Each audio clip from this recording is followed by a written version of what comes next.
Nah, layanannya itu apa namanya? Layanannya advisory. Ini sebenarnya agak mendadak ya. Tadi pembagiannya kayaknya nggak kayak gini nih soalnya. Pembagiannya kayaknya bukan bagian Ini produk. di luar Nggak skenario, apa-apa. di luar skenario ini. Jadi kalau kita bicara duit tadi ya, kita bicara secara lebih sederhana, kita bicara itu luas nih. Kita bicaranya PNBP gitu kan ya Mas Anda ya. Jadi Halo Sobat Aset, kamu sedang mendengarkan podcast Pojok Aset Lembaga Manajemen Aset Negara.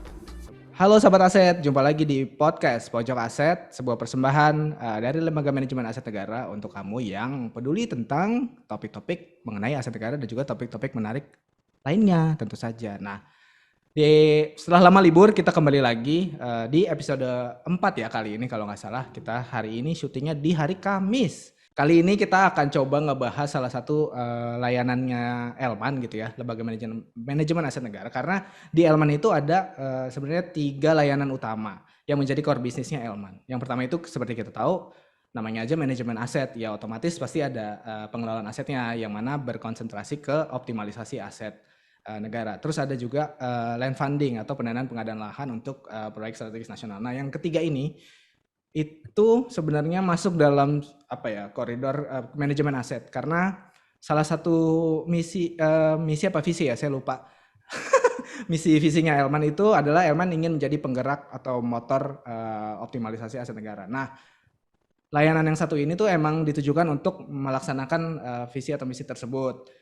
Nah, layanannya tuh apa namanya? Layanannya advisory atau konsultansi. Apaan sih sebenarnya tuh advisory atau konsultansi ini? Di episode kali ini kita akan kupas tuntas habis dan kebetulan saya udah mengundang Elmaners yang sangat handal di divisi RKMR, riset dan apa ya kepanjangannya RKMR?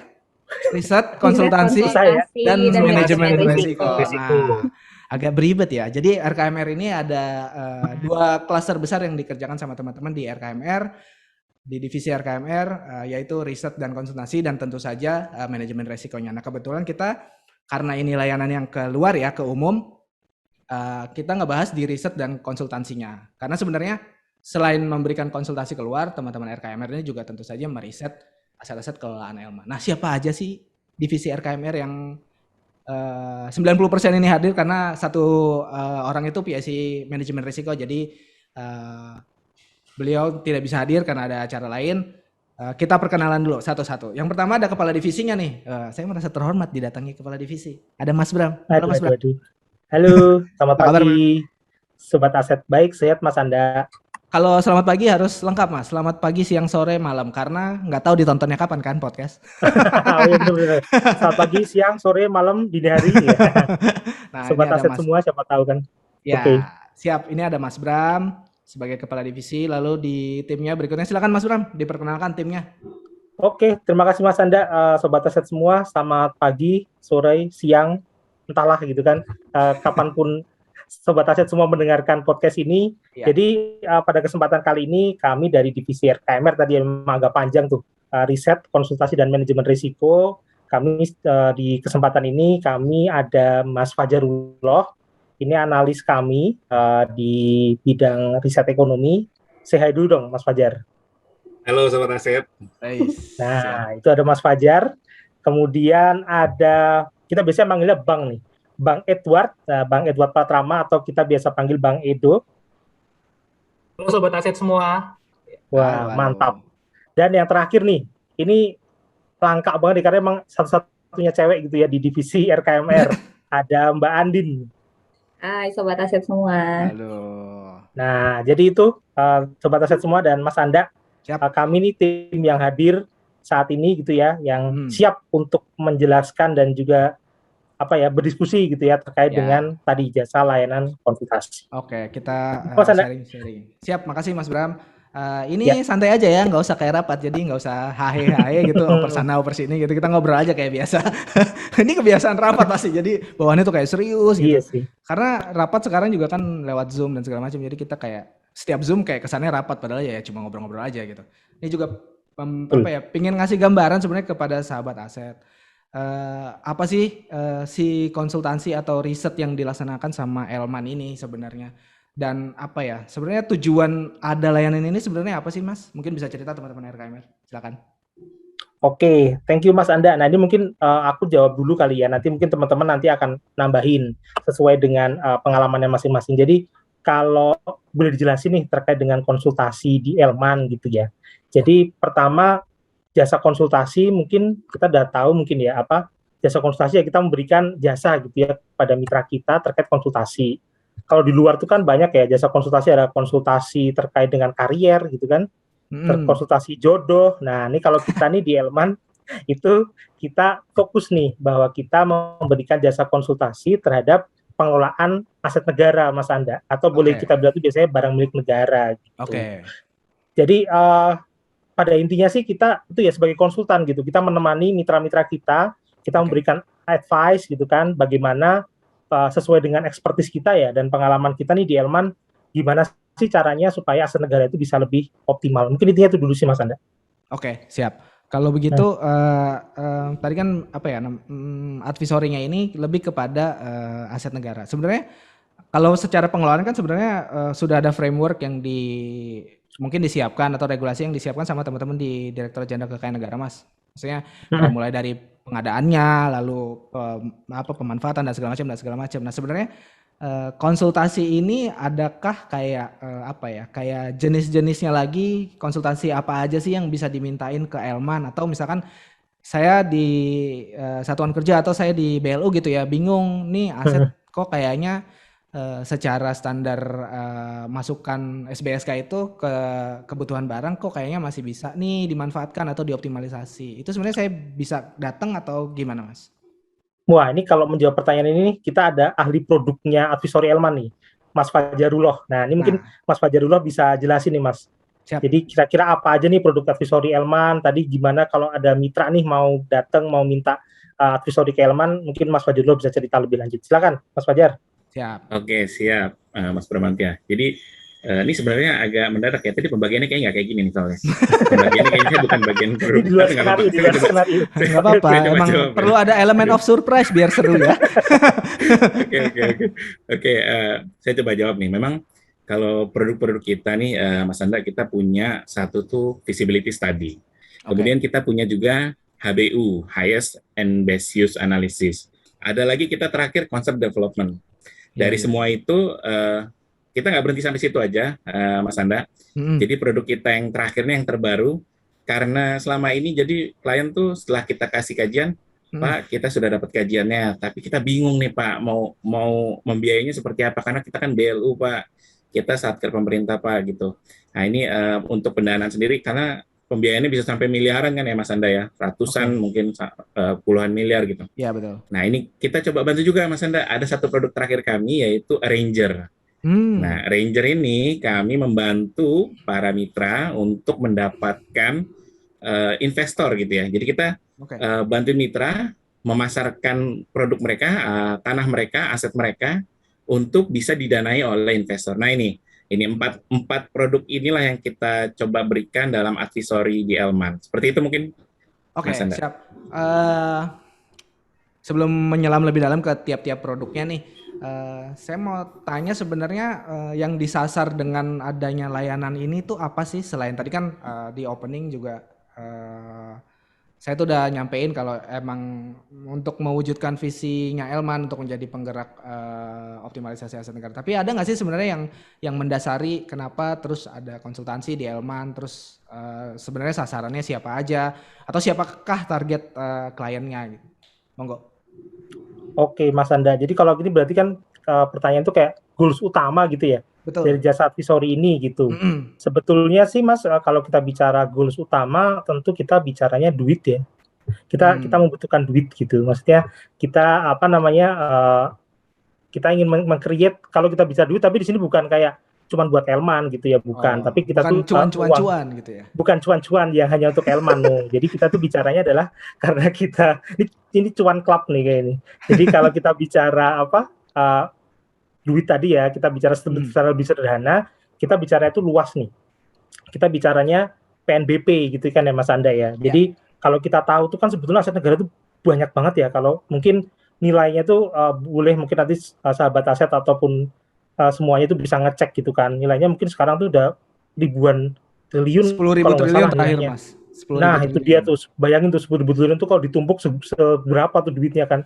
Banyak banget itu asetnya. Nah, terus kita lihat juga gitu ya jadi kalau kita flashback dikit nih ya ke tahun-tahun 2017 waktu awal-awal Elman berdiri dan kemudian melaunching produk advisory ini, itu ternyata kita dapati gitu ya bahwa masih banyak gitu aset negara itu yang menjadi kelolaan dari teman-teman pengelola aset di kementerian, di lembaga, itu yang mungkin kalau boleh dibilang belum terlalu optimal gitu ya Mas Anda ya.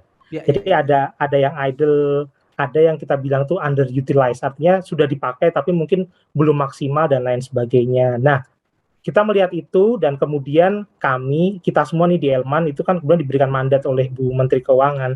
Jadi bagaimana dengan ekspertis Elman kemudian kita bisa memberikan masukan gitu ya. Kita mencoba untuk menularkan gitu Mas ya, mindset baru nih pengelolaan aset negara supaya tadi tujuannya supaya yang 10.000 triliun ini tuh sebetulnya bisa bekerja buat kita gitu, buat negara gitu ya. Jadi bukan kita terus-terusan yang bekerja buat aset gitu ya, kita jagain, kita pelihara dan lain sebagainya, tapi nggak dapat PNBP kan, akhirnya kita mencoba kita berikan masukan gitu kan. Jadi sebetulnya goals-nya tuh itu, kita ingin supaya aset negara ini bisa optimal gitu ya. Nah kalau kita udah bicara optimal ini, bisa manfaatnya bisa macam-macam nih, bisa manfaat finansial tadi, uang tadi ya PNBP, kemudian bisa juga manfaat ekonomi, manfaat sosial dan lain sebagainya. Goals kita itu sih Mas, kita pengen jadi ya tadi kalau dibilang divisinya Elman kan penggerak ya. Jadi kayak bayangin itu kayak Elman tuh kayak motor gitu ya. Jadi kita tugasnya itu mengajak dan menggerakkan, ayo teman-teman semua, aset negara ini harus lebih optimal gitu kan, kita masih punya potensi nih banyak gitu. Itu sih. Tapi kalau teman-teman ada yang mau nambahin silahkan nih. Ya mungkin ada yang mau nambahin silakan. Oke, aku nambahin dikit kali ya dari tadi pernyataannya Mas Bram.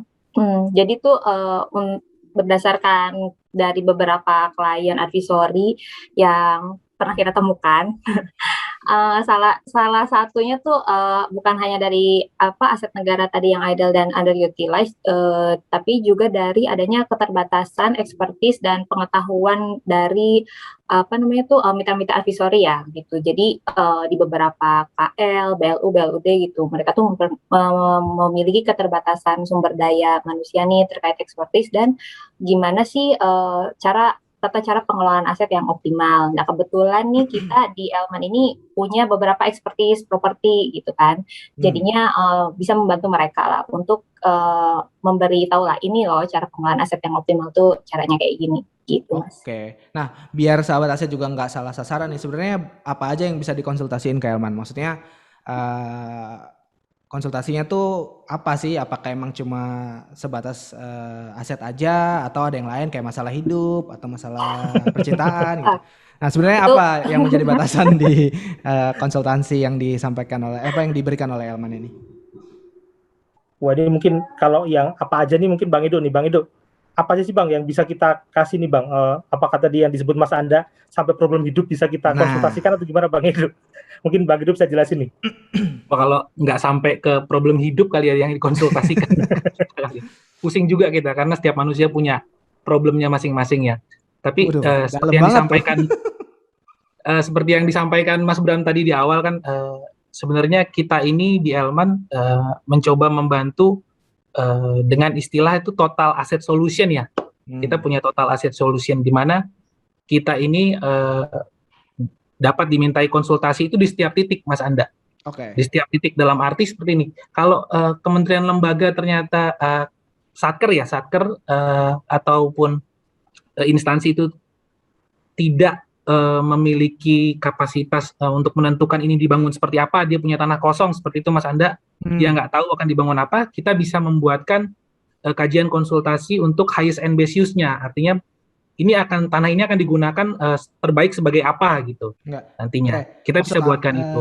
Maksud aku sebenarnya ini, si tanahnya ini apakah harus yang quote-unquote dalam klaster barang milik negara atau bahkan dalam bentuk yang kekayaan negara dipisahkan yang udah masuk ke BUMN dan segala macam itu juga bisa gitu. Maksudnya itu sih barang apa yang bisa dikonsultasi. Kalau saat ini kita sudah masuk ke aset-aset selain BUMN, kita sudah masuk ke aset BLU Mas.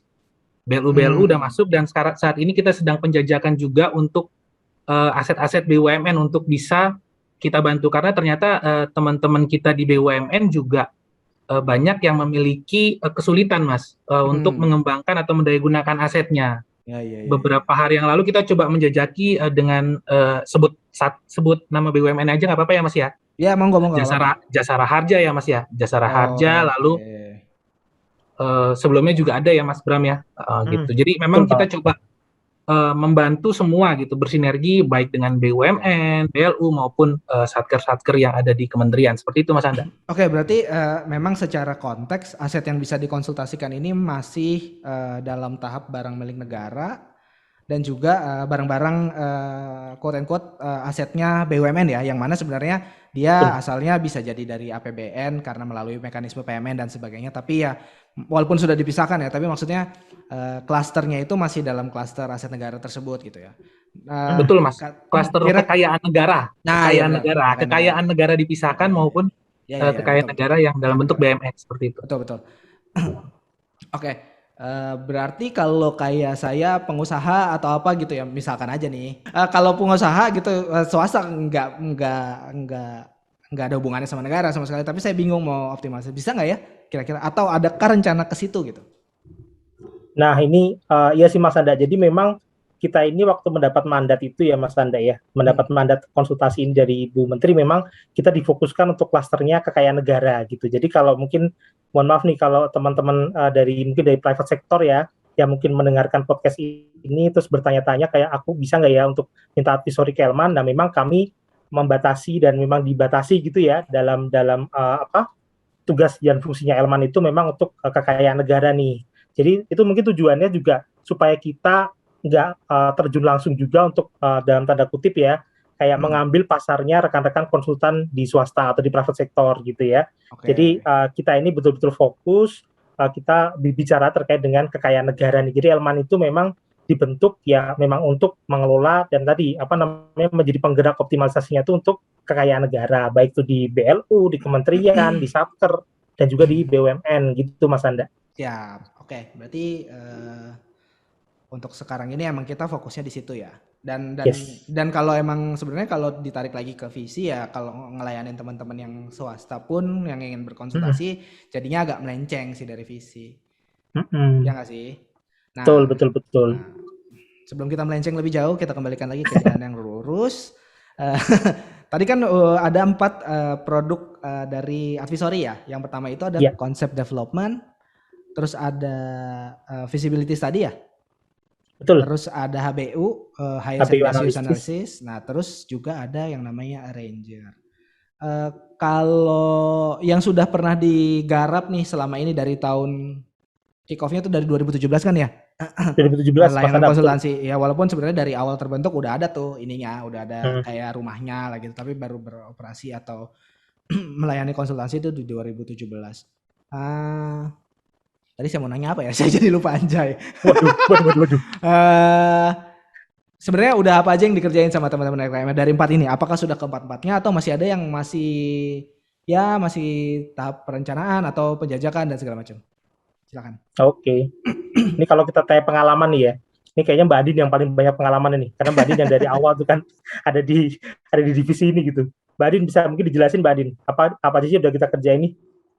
Oke, kalau yang udah kita kerjain banyak banget Mas Anda, karena dari 2017 tuh udah berbagai macam lembaga nih sebenarnya kita bantu ya.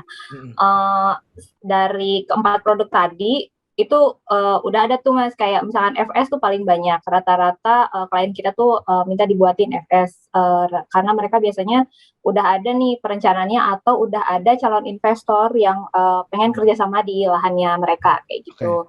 Nah terus untuk HBU juga kita udah pernah. Nah yang paling challenging dan berkesan nih ada HBU dulu di RSJ Lawang nih.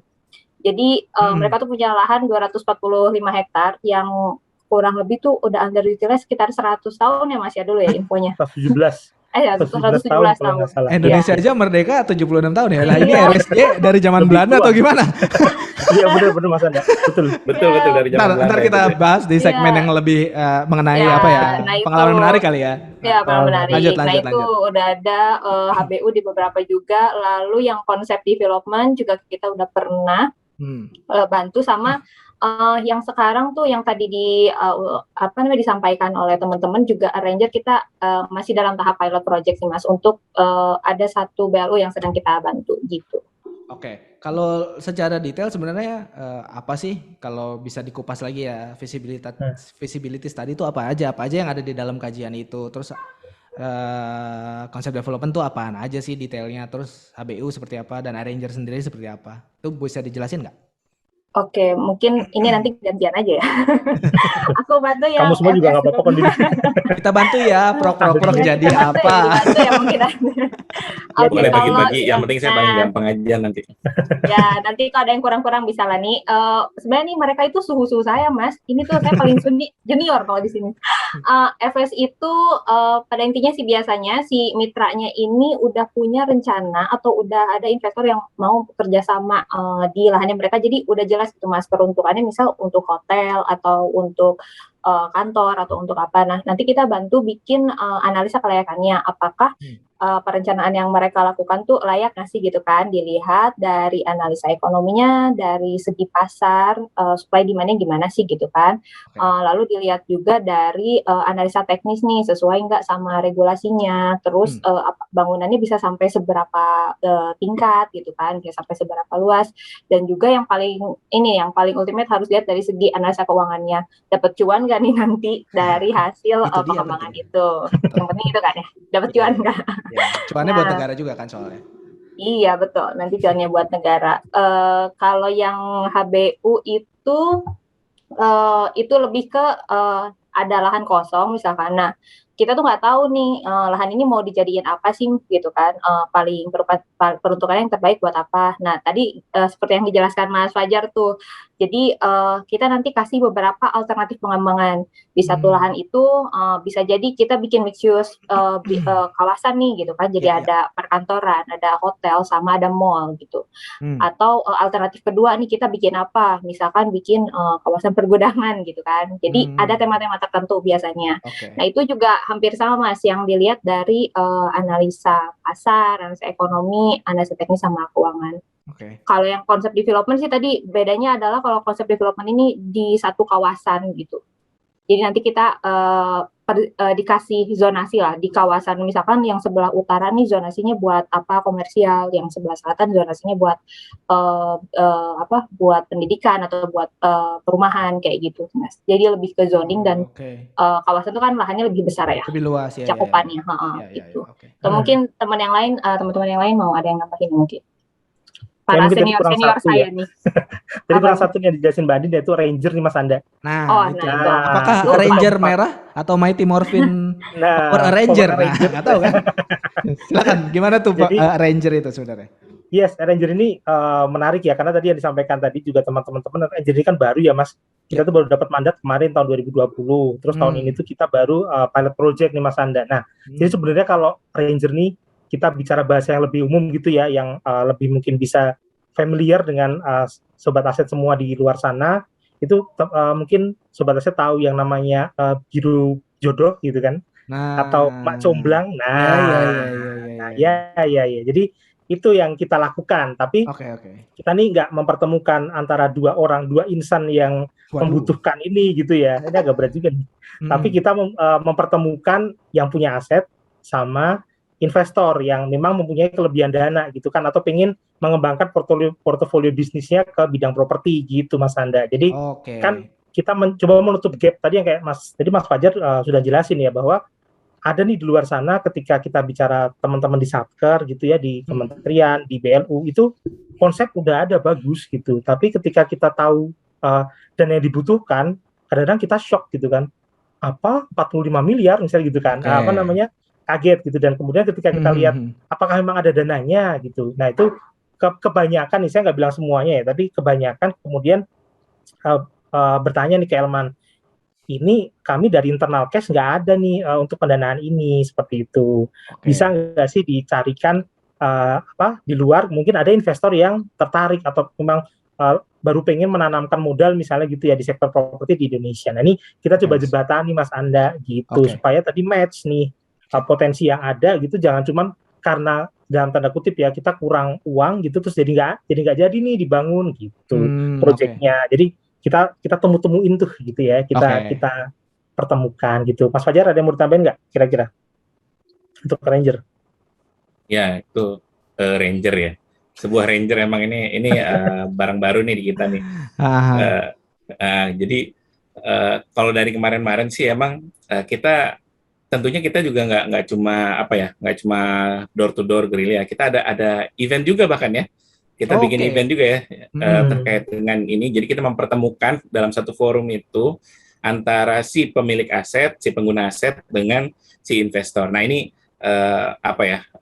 ini dalam rangka usaha kita juga untuk mengembangkan jasa Ranger ini.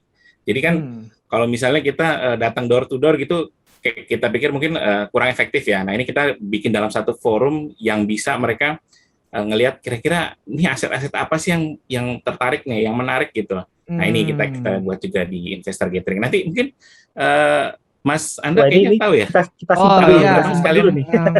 Masa saya sebagai promosi? teaser. Yang bareng dong yang promosi.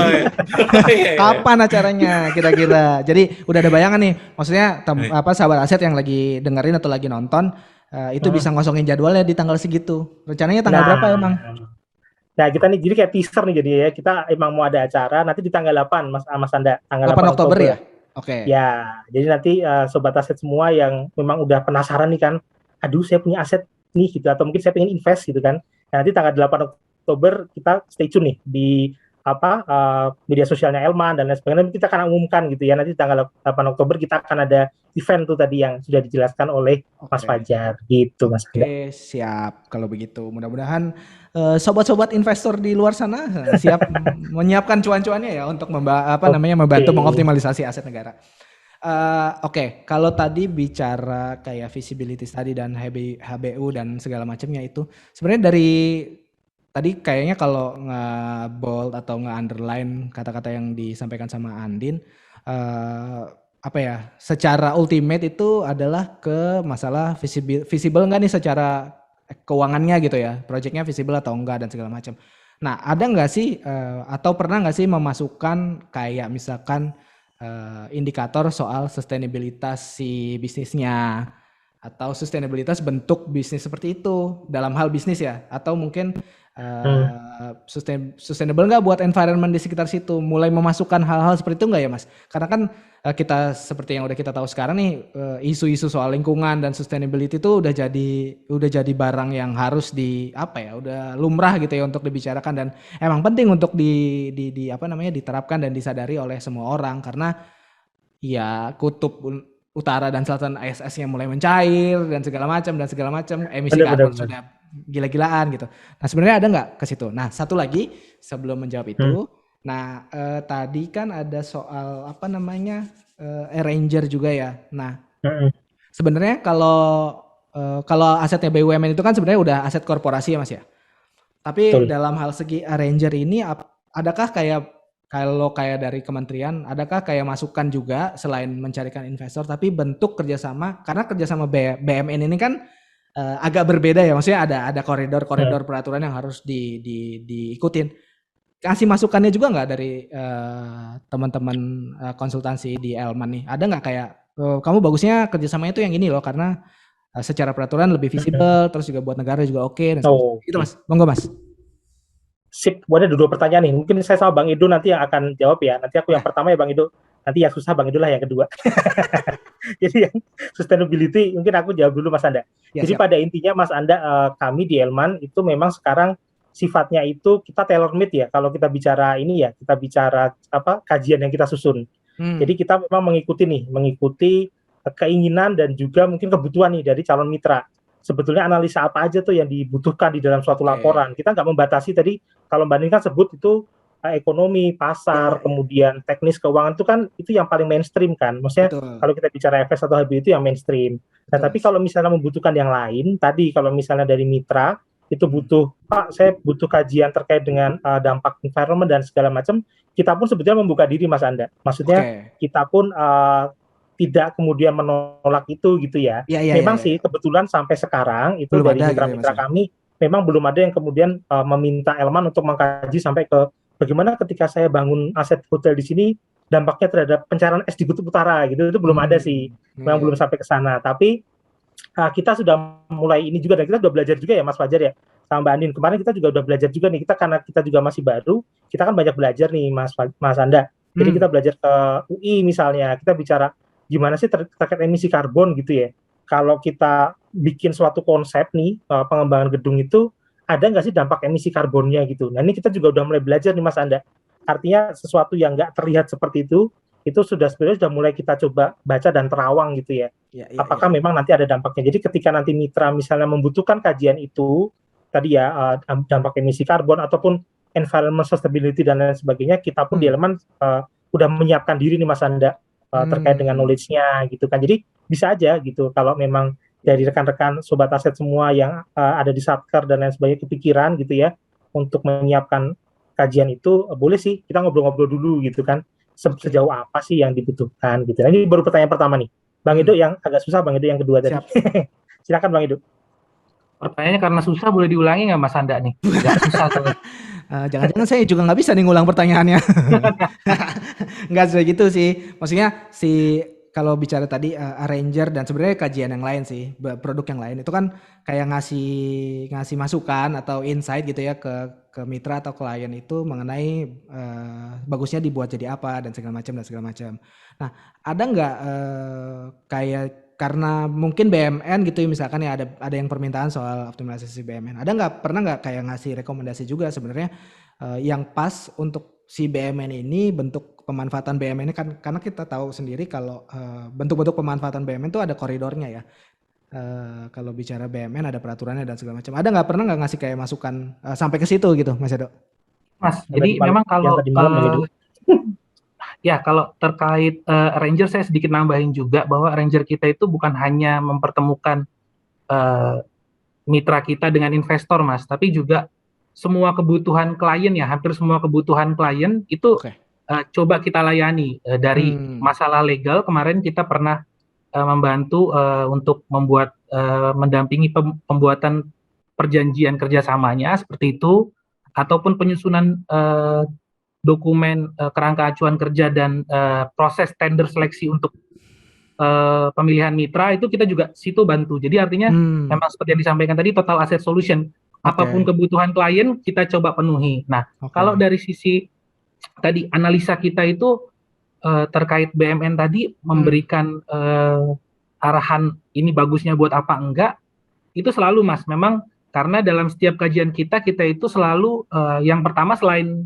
HBU tadi yang disampaikan Mbak Andin, dalam melakukan FS atau apapun kajian kita, itu kita selalu mencari potensi terbaik atas aset tersebut untuk dikembangkan, seperti itu Mas. Jadi secara fisik harus physically possible, itu harus kita gali, baik secara legal itu juga harus permissible gitu kan.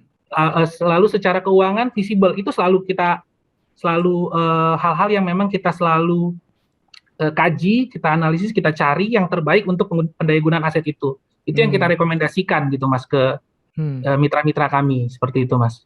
Tapi pernah nggak kayak kan pemanfaatan BMN itu ada sewa, ada BGS, BSG, terus ada juga apalagi ya macam-macam kan ya. Pernah nggak sampai ke situ gitu kan? Kalau tadi kayak bentuknya ya misalkan di kawasan A ini sebenarnya kawasan wisata, belum banyak hotel. Oke, kita menyarankan hotel dan pasarnya sangat bagus gitu. Nah itu kan sampai situ ya. Tapi apakah nanti juga atau memang sekarang sudah dilaksanakan kayak untuk bangun hotel ini bagusnya bentuk pemanfaatan BMN itu adalah BGS, BSG, karena itu akan memberikan let's say pemasukan yang lebih optimal dan mitra lebih terukur lah gitu. Nah kayak gimana? Ya, pernah nggak ya?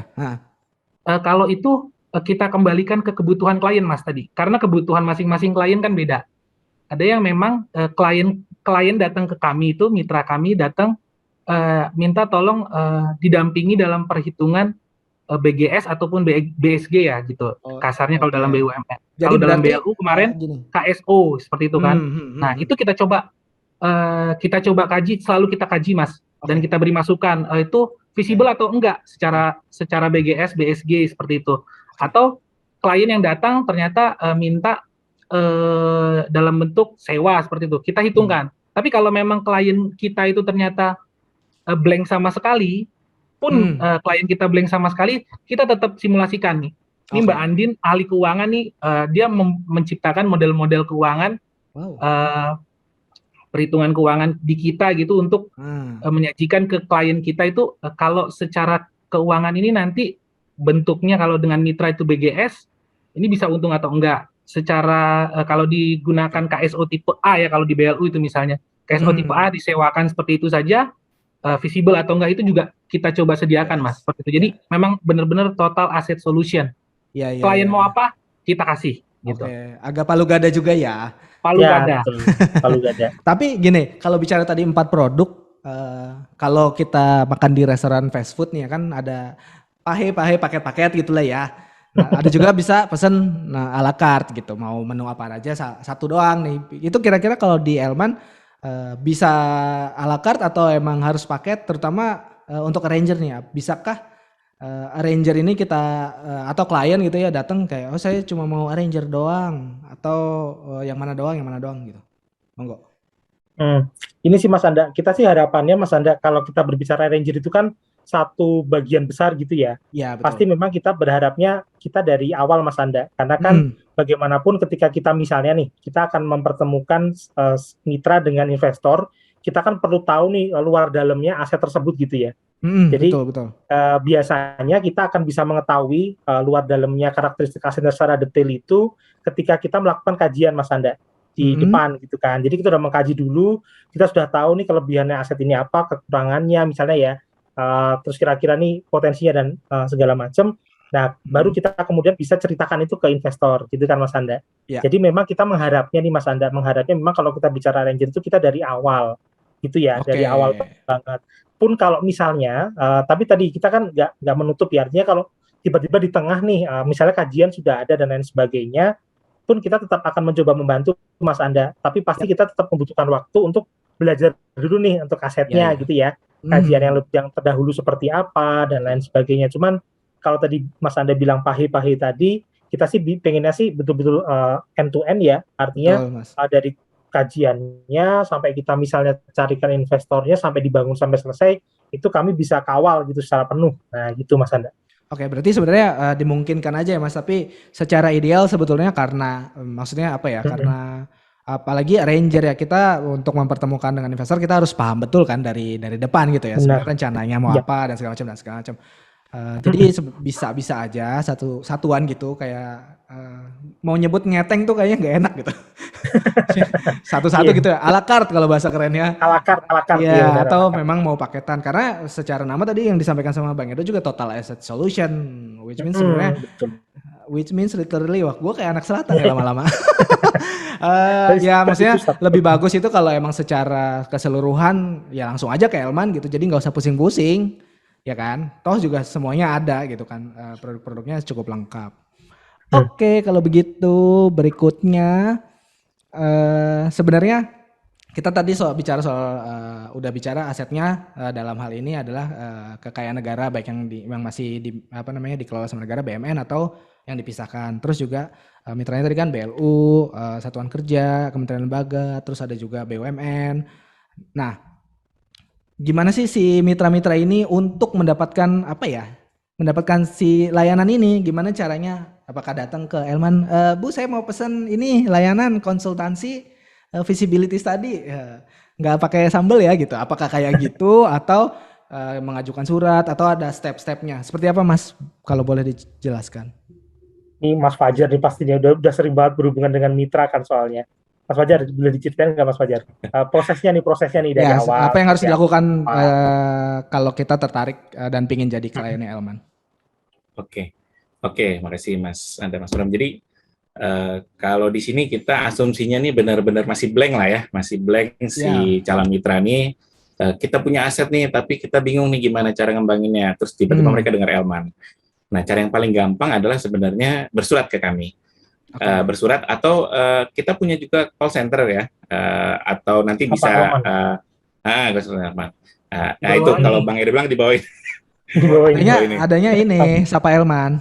Sapa Elman. Sapa Elman. Bisa melalui WhatsApp. Bisa lewat situ juga. Jadi nggak harus bersurat lah ya. Ya, untuk pertama-tama mungkin karena mereka butuh misalnya gini, kalau langsung rapat kan biasanya kaku banget ya gitu ya. Maksudnya Ya, kadang mereka juga belum tahu mau ngapain, mau harus apa. Nah ini kita ngobrol dulu aja nggak apa-apa lewat Sapa Elman, nanti diteruskan ke kami misalnya. Ya. Nanti kita ngobrol dulu aja, terus nanti mungkin mereka butuh semacam penjelasan, Elman punya apa aja sih produknya, advisorinya. Nah kita datang, kita jelaskan sampai nanti mereka ngasih tahu juga, Pak kita sebenarnya punya aset di sini loh Pak, boleh bantu gini nggak? Nanti silakan setelah itu berkirim surat ke kami, permintaan terkait dengan layanan apa yang dibutuhkan gitu. Nah ntar dari situ kami coba bantu membuatkan semacam LOI lah, apa namanya, surat penawaran. Penawaran ya. Ya, surat penawaran buat si klien, si mitra. Quotation. Ini loh Pak, kalau misalnya mau melakukan kajian ini, kira-kira segini lamanya, running lingkupnya seperti ini gitu. Kalau untuk harga nggak usah lah ya, karena kita kan sebenarnya tadi tujuan awalnya visinya adalah penggerak optimalisasi aset negara gitu. Jadi kita nggak dibayar pun kadang kita senang, walaupun kalau bisa sih dibayar juga ya tetap ya, karena ada jerih payah di situ, ada keringat yang menetes di situ. Ya keringat buat negara ya kan. Ya keringat buat negara. Ujung-ujungnya masuk lagi ke negara, betul. Nggak ke kami kok, ke negara gitu. Nah dari situ nanti baru kita lanjutkan kajiannya. Jadi memang kalau mau langsung kirim surat, Pak, kami sudah ada aset di sini, Pak, boleh dimintakan kajiannya. Nanti kita coba buatkan juga tetap langsung gitu. Karena dari sini mungkin dari podcast ini udah langsung, oh kayak gini tuh caranya, oh produknya ini aja, oh ntar caranya kayak gini ya. Mungkin udah bisa lebih cepat nih nanti gitu. Gitu mungkin Mas Anda. Oke, nanti kalau ada Vivi yang lebih-lebih, bolehlah saya diciprat-cipratin dikit ya. Boleh nanti pakai air ya Mas ya. Iya. Air kelapa ya biar seger. Jadi Sobat Aset, kalau emang mau pitching dulu gitu ya, istilahnya ngobrol-ngobrol dulu, boleh aja kayak. Tapi tetap menjadikannya itu resmi, nanti ada surat surat permintaan, terus kita membalas dengan surat penawaran atau proposal dan segala macam gitu kan ya. Ya, betul. Oke, berarti jangan ragu buat sahabat aset yang sudah diomelin sama kepala kantornya atau kepala satkernya gitu. Ini aset mau diapain? Ini mau langsung aja ke Elman ya, mendingan daripada pusing. Tanya-tanya langsung ke Elman. Bisa ke nomor Sapa Elman dulu, kalau misalkan malu-malu langsung ke teman-teman di RKMR, bisa ke Sapa Elman. Nanti nomornya editor, tolong taruh sini editor ya. Nomor Sapa Elman ya. Ya mungkin dari IG, dari IG juga bisa DM Twitter, nanti. Gitu. Bisa kita buat. Ya. Tapi jangan minta pap ya. Berikutnya, tadi kalau Andin cerita soal RSJ Lawang, itu tanah udah kosong ratusan tahun. Itu kayaknya apa ya? Kayak nggak masuk aja dia kalau negara ini 76 tahun. RSJ itu udah ada dari zaman dulu atau gimana? Mungkin ada pengalaman menarik. Ya selain itu juga boleh ditambahin ada pengalaman menarik lainnya selama mengerjakan advisory selama ini gitu dari 2017 sampai sekarang. Silakan di-share. Nih, Andin udah siap nih dengan pengalaman-pengalamannya. Boleh di-share Din, pengalaman-pengalaman Din. Kalau yang di RSJ itu yang lebih banyak incar sebenarnya Mas Fajar nih. Kalau itu sih challenging-nya karena yang tadi Mas asetnya udah lama idle, terus udah gitu emang lahannya luas ya. Jadi waktu dulu kita kayak semacam bantuin bikin konsep development-nya Mas, yang tadi dibilang berbentuk zonasi. Sebenarnya kalau nyari yang paling berkesan, semuanya tuh punya kesannya masing-masing nih. Ya, tiap aset tuh punya kesannya masing-masing gitu kan. Kalau ada nih salah satu yang berkesan juga, kita bantuin Kementerian Luar Negeri nih Mas untuk mengerjakan visibility study aset mereka di Los Angeles. Wow. Nah waktu dulu tuh kan minta advisory ke kita pas tahun 2020 ya, pas lagi pandeminya tuh. Nah itu agak challenging karena kita waktu dulu nggak bisa visit juga ke sana. Terus kan Los Angeles gitu loh, di luar negeri, yang mana lokasinya jauh, kondisi marketnya beda sama di Indo. Terus kan regulasinya juga beda. Tapi tetap kita bantu Mas. Kita kasih best effort kita lah. Jadi kita udah ada metode yang ini nih Mas, adaptif nih. Waktu Sih. dulu karena nggak Ya, bisa ya. visit, jadi kita minta teman-teman KJRI di LA untuk menggantikan kita lah sebagai matanya kita di sana gitu, minta Oke. di videoin fisiknya kayak gitu-gitu sih Mas. Oh, Jadi oke. kita tetap bisa on desk ngasih riset advisory dengan inilah best effort lah gitu, meskipun nggak Oke. visit ke sana. Yang lain-lain juga banyak nanti teman-teman aja Mas yang Nah, ceritain iya ya satu-satu nih mungkin itu biar kan tadi iya pengalamannya Mungkin Andin. Mungkin yang lain iya. bisa Banyak saya banget tambahin Mas deh. kliennya. silakan Jar, silakan. Yang terkait dengan RSJ Lawang nih. Jadi memang RSJ Nah, Lawang tuh kita mulai dari 2018 tuh. Ketika sampai di sana, ini adalah klien pertama yang bentuknya RSJ gitu kan. RSJ ini jadi sudah ada sejak zaman Belanda, betul Mas Anda. Jadi Oh gitu. mereka ini Oke. betul dia dibentuknya oleh Belanda waktu itu, dan untuk zaman dulu daerah Lawang tuh daerah yang dalam, yang pedalaman lah gitu. Oke. Emang di kaki bukit dia modelnya. Nah, Ada itu Ninja Hattori nggak? mereka dia nggak naik Mendaki ke gunung. nggak sih, nggak. Naik bukit. terus. Iya, habis itu dia tuh tanahnya itu berbentuk perbukitan karena dia kan dari bukit, kalau nggak salah Gunung Semeru apa Gunung Bromo gitu, dia di kaki bukitnya tuh. Oke. Jadi seluas 250 hektar tuh di kaki bukit. Gede banget. Dan mereka bahkan waktu itu belum bisa ngasih ke kita peta yang detailnya itu seperti apa. Oke. Akhirnya yang menarik adalah kita coba tuh ngelilingin lahan seluas 250 hektar, naik turun bukit dengan kondisi ngos-ngosan gitu, kita dari patok ke patok gitu, kita titik-titikin. Tujuannya apa? Supaya kita bisa dapat gambaran penuh. Oh, ini yang ini kemiringannya segini. Oh, batasnya tuh yang ini gitu. Nah, itu emang luar biasa ya.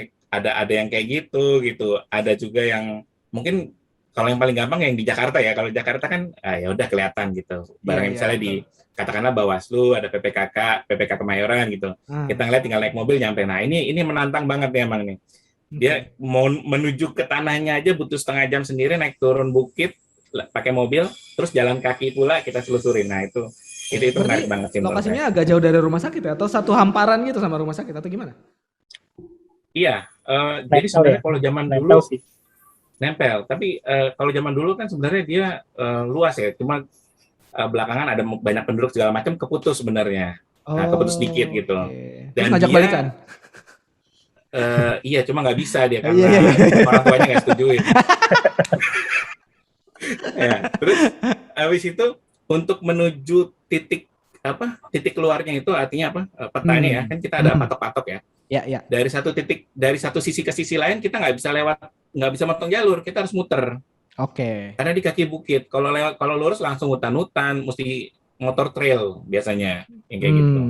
Nah, ya udah deh, akhirnya kita muter lah keliling-keliling. Jadi kita advisory sambil olahraga juga, Mas Anda. Iya, sambil trekking gitu. Ya. Lumayan lah. Trekking. Mas Fajar masih udah lumayan bugar kan. Bugar ya gara-gara trekking kan. Oke, ada lagi nggak Mas Edo mungkin ada pengalaman menarik selama mengerjakan konsultansi di Elman? Kalau Mas Anda, kalau aku kan kebetulan ya di sini juga aku paling newbie lah di sini, masih newbie di sini sebenarnya. Karena aku terakhir masuk ke RKMR nih, baru beberapa bulan terakhir di RKMR. Nah, aku menurut aku ya yang paling berkesan yang saat ini sedang aku jalani. Kebetulan aku jadi PIC untuk BPODT itu badan yang mengelola Danau Toba, Mas. Danau Toba. Ya. Itu memang buat aku menarik. Kenapa? Karena mereka datang di tadi kan Mas Bram, kita pengennya idealnya itu dari awal sampai akhir kita kawal seperti itu. Tapi mereka datang di tengah-tengah. Datang di tengah-tengah di mana kajiannya sudah ada, bahkan ada yang sudah ada calon mitranya seperti itu, dan kita diminta membantu untuk membuatkan mendampingi penyusunan perjanjian kerjasamanya seperti itu. Lalu ada yang asetnya juga minta didampingi membuatkan kerangka acuan kerja untuk dokumen seleksi ini dan dokumen seleksi untuk pemilihan mitra seperti itu. Ini sesuatu hal yang baru dan kita memberikan effort lebih lah di situ. Kita memberikan layanan yang bukan hanya yang mereka minta seperti itu, Mas. Jadi kita sampai benchmark, mereka minta ya bisa nggak di benchmark ke ITDC, saya sebut merek aja ya, ITDC gitu, di Nusa Dua ya. Kita coba ke sana, kita berikan yang lebih. bisa nggak tolong dibantu untuk lihat ininya Mas, keuangannya memang benar atau enggak? Ya, kita coba bantu semua, kita bantu di situ, dan ini jadi pengalaman menarik buat aku karena kita juga belajar hal yang baru di sini. Terus terang, karena kita mendampingi BLU untuk menyusun hal-hal yang sifatnya legal, Mas, bukan bisnis, bukan bisnis oriented aja gitu, tapi kita nyusun kerjasamanya, kita nyusun KAK dan lain-lain, itu benar-benar seru sih, menurutku seru. Kalau dari Mas Bram sendiri gimana, Mas? Iya Mas Anda, jadi kalau tadi ya pengalaman kita tuh berbicara ini, tadi kayak terakhir, mungkin aku mulai dari terakhir dijelaskan oleh Bang Edo ya, bahwa kita tuh kan tadi slogannya adalah Total Asset Solution, Mas. Jadi tadi kan ketika tadi disebutkan bahwa ketika mitra itu ternyata punya kebutuhan di luar nih, kadang-kadang di luar dari skop yang sudah kita sepakati pun kita tidak menutup diri gitu Mas Anda. Tadi karena kita ingin memberikan tuh layanan itu betul-betul total gitu ya. Jadi mungkin bagi sobat aset semua yang mendengarkan gitu, jadi ketika ditanya standarnya Elman itu dalam memberikan jasa konsultasi seperti apa. Mungkin tadi seperti yang dirangkum oleh Mas Fajar, Mbak Andin, Bang Edo gitu ya. Jadi kita betul-betul fokus ke total asset solution-nya. Artinya ketika kita membantu mitra gitu ya, kita menjadi partner mitra itu kita benar-benar total Mas dalam membantu gitu kan. Jadi ketika ada kekhawatiran, waduh nanti gimana ya kalau Elman misalnya, apakah betul-betul strict dengan scope of works-nya dan segala macam. Pada intinya sih kita acuannya itu, tapi kita ketika ada di luar itu kita siap gitu loh Mas Anda untuk membantu. Termasuk pandemi nih Mas. Nah ini kalau kita bicara pandemi ini kan sesuatu kondisi yang betul-betul kayak kita semua tuh kaget gitu ya dari tahun kemarin lah gitu. Apalagi kalau kita bicara advisory nih, yang kalau kita advisory itu kan kadang-kadang kita memang wajib datang gitu ya Mas ya, karena kita nggak tahu asetnya dan lain sebagainya. Kita wajib datang ke sana. Tapi tadi kayak Mbak Din cerita, kita di 2020 tuh di stop, betul-betul kita nggak boleh perjalanan dan lain sebagainya. Ini bagaimana nih caranya gitu kan? Itu kan betul-betul jadi tantangan tersendiri ya buat kami kan. Kita belum tahu asetnya, apalagi tadi yang cerita Mbak Nin jauh banget nih, kita dapat permohonan tuh dari LA gitu kan Mas ya. Kalau LA-nya Lenteng Agung mungkin kita udah tahu kan. Ininya seperti apa gitu kan. Ini LA-nya kan Los Angeles ya, mungkin kita nggak tahu nih dari teman-teman ini kayaknya cuma Mas Anda doang yang pernah kesana nih kayaknya nih ya, mungkin gitu kan. Iya. Asik iya aja gue tahu banget. Iya.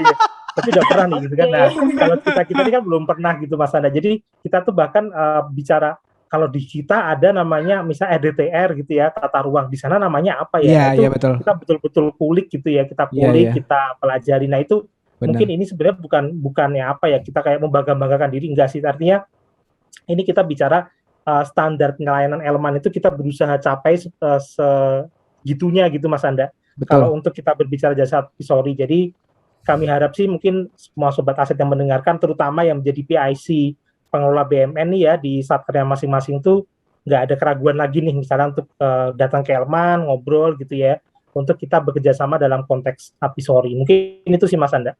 Oke, siap. Ini keren banget sih. Maksudnya apa ya? Selama ini kalau yang saya tahu ya, selama kerja di Direktorat Jenderal Kekayaan Negara, ya kalau orang mau konsultasi ya tuh biasanya datang terus bicaranya soal ini input simak BMN seperti apa, terus saya aset ini sebenarnya belum ada tuh kayaknya, mungkin ada ya di teman-teman di Direktorat Penilaian di Direktorat Jenderal Kekayaan Negara untuk minta HSM Base Use Analysis, cuma memang belum sampai kayak ke bentuk pemanfaatannya, bahkan sampai nyariin investornya dan segala macam. Ini menurutku sih satu breakthrough juga ya dihadirkan sama Elman ya, untuk ya itu tadi mewujudkan menjadi penggerak optimalisasi aset negara. Keren banget. Ada pesan terakhir nggak buat teman-teman sahabat aset dari? Iya juga ya, jangan pesan terakhir maksudnya untuk merap up sesi pojok aset di hari ini. Kesimpulan atau wrap up silakan ke masing-masing dari Mas Bram, Mas Fajar, Mas Edo, sama Mbak Andin. Sip, mungkin dari teman-teman dulu deh, nanti aku terakhir aja deh. Ya. Mungkin dari Mas Fajar dulu mungkin. Silakan Mas Fajar. Oke. Sebenarnya saya sekalian ngasih satu tambahan materi yang belum ditanyain tadi ya. Saya soalnya di skenario-nya saya udah nyiapin jawaban panjang tapi nggak ditanya yang dari tadi nih. Saya coba kasih satu materi lagi. Jadi terkait dengan benefit di konsultasi ini. Jadi kita sebenarnya benefitnya kita banyak sebenarnya. Cuma kita kasih 3 yang paling utama. Kita punya kepercayaan diri. Kalau saya nyebutnya ketenangan jiwa ya. Ada juga value for money. Kepercayaan diri apa sih? Jadi kadang tuh klien dia udah tahu nih, calon mitra ini udah tahu nih, ini tanah kayaknya cocoknya ini deh gitu. Karena mereka yang punya tempatnya kan, mereka yang tinggal di situ, mereka yang tahu sekitar seperti apa. Betul. Tapi mereka nggak yakin, mau ngomong ke atasan kadang ragu gitu, mau ngomong ke investor juga belum ada kajiannya gitu. Mereka nggak punya SDM yang tadi dibilang, kapasitasnya mungkin nggak mencukupi dan segala macam. Nah ini hadirnya advisory Elman ini sebenarnya salah satunya untuk memberikan kepercayaan diri kepada calon mitra ini. Jadi kalau kita bantu gitu secara detail dari aspek teknis, legal dan segala macam, nah itu insya Allah makin pede lah gitu. Dan ini sudah terbukti dari beberapa klien kami yang memang ngomong gitu, dan beberapa repeat order bahkan ya, karena percaya dengan ini kita jadi emang lebih pede nih Pak gitu, kajiannya juga bagus gitu. Nah itu kepercayaan diri. Yang kedua benefitnya adalah ketenangan jiwa. Jadi kalau bisa dibilang salah satu value proposition kami adalah Elman ini sebenarnya di bawah Direktorat Jenderal Keuangan Negara Kementerian Keuangan. Tentunya kami juga banyak berdiskusi dengan pihak-pihak tersebut ya, untuk menanyakan mengenai pengelolaan aset dan segala macam. Di dalamnya kita juga punya SDM yang mumpuni, baik dari teknis, kita punya arsitek, kita punya orang sipil, kita punya ekonomi, pasar dan segala macam ya, keuangan, risiko gitu. Jadi ketika diserahkan ke kami pekerjaan itu, kami bisa jamin calon mitra ini ada ketenangan jiwa. Oh tenang aja nih, udah dielmankan lah ibaratnya gitu ya. Udah dielmankan nih. Jadi udah pasti bagus nih kajiannya gitu. Bisa dijual nih ke investor nih, kita lebih pede nih gitu. Nah itu yang kedua. Yang ketiga adalah value for money. Kalau tadi disebutkan visinya memang penggerak optimalisasi aset negara, kami memang tidak memberikan nilai atau biaya yang tinggi.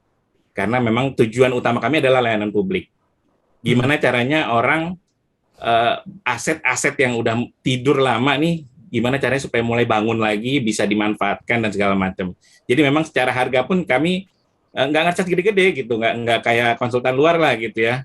Kita bersahabat lah gitu. Nah ini 3 benefit ini sebenarnya yang bisa dijadikan pertimbangan para calon mitra, sobat aset nih gitu, untuk bekerja sama dengan kami. Mungkin itu Mas Anda, 3 benefit kalau saya ngasihnya nih. Oke, 3B ya, 3 benefit. 3B. Walaupun ini depannya beda-beda sih ya. Oke. Oke. Siap, makasih Mas. Ya. Lanjut ke teman yang lain, Mas Edo mungkin? Kang Edo mungkin. Kalau aku simple sih Mas, merap up-nya.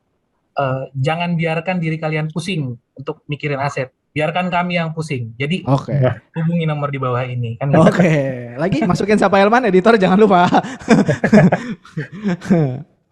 Makasih Bang Edo. Andin, gimana Andin? Oke, aku juga singkat karena udah habis sama Mas Fajar sama Bang Edo nih. Pokoknya buat sobat aset di luaran sana, nggak usah ragu, terus nggak usah sungkan gitu kan. Coba tanya dulu aja kalau ragu-ragu di Sapa Layanan Elman, nanti biar kita yang beresin lah. Apapun masalah asetnya, insya Allah kita bisa bantu. Gitu, dah. Tapi tadi buat yang di luar doang, sahabat aset yang di luar sana, kalau dia lagi di dalam boleh nggak? Boleh juga lah ya. Boleh. Iya. Podcast ini disebarin juga podcastnya ke teman-temannya mungkin yang lain. Oke. Terakhir Mas Bram, silakan Mas Bram. Wah, ini kalau udah dihabisin semua nih, semua ngomong apa nih ya? Oke lah. Jadi kalau aku gini sih Mas Anda, jadi kami memang di Elman, kami mengundang dan menunggu gitu ya dari Bapak Ibu semuanya nih, sobat aset, mungkin yang mendengarkan gitu kan, baik yang PIC pengelolaan aset di Satker maupun yang lainnya yang mungkin tahu gitu ya terkait dengan pengelolaan aset, itu kami menunggu dan juga kami mengundang gitu ya untuk bekerja sama dengan Elman. Ini semua bukan untuk kami Elman, bukan juga buat individu-individu, tapi semuanya ini buat Merah Putih gitu ya Mas Anda ya.